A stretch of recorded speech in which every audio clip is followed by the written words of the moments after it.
Hi guys, tara at magmukbang tayo.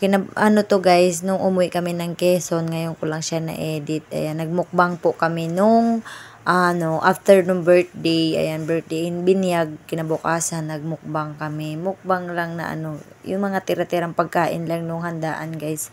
Yun lang din yung kinain namin kinabukasan. Kaya na pag-isipan ko na sa dahon na lang kami ng saging kumain. Ayan, pati yung kanin, yan yung kanin tira din yan nung handaan. And nakita nyo medyo brown pa nga dahil ininhit lang yan, nasunog.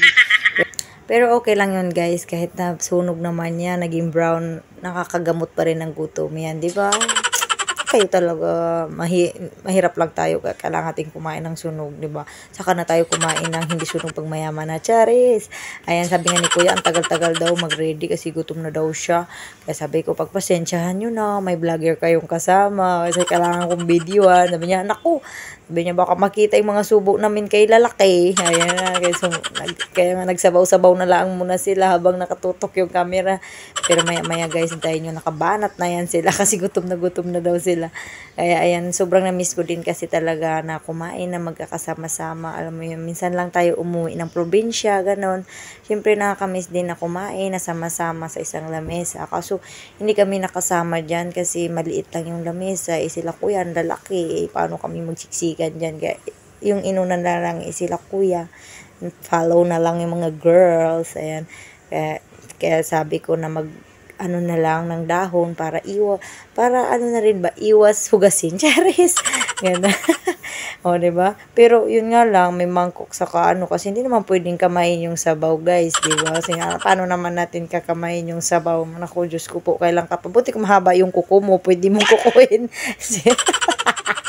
Ay nako, grabe talaga yung enjoy nung umuwi ako. Sobrang saya na makita sila na sama-sama kumain. Sobrang na-miss ko talaga guys yung kumakain na sama-sama. Kaya gusto ko pag umuwi ako sama-sama kumain.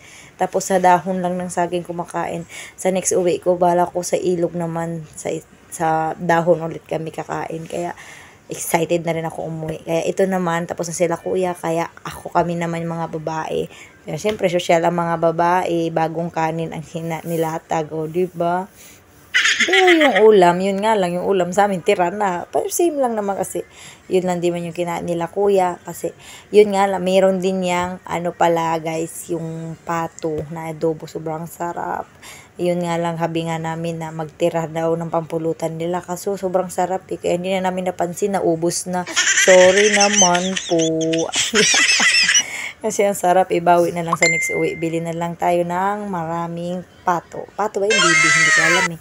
Tapos, bibili na rin kami ng maraming chicken kasi masarap magbao ng ginataan na manok pag pauwi na. Ayan si mama, kumakain na nga si mama sa mangko kasi sobrang gutom na rin daw siya. Hindi si mama nakapagantay. Ayan, siyempre sa mga girls, mas maraming ulam. O, di, mas maraming ulam yung sa girls kaysa sa kanin. No? Talo talaga ang mga boys pagdating sa girls.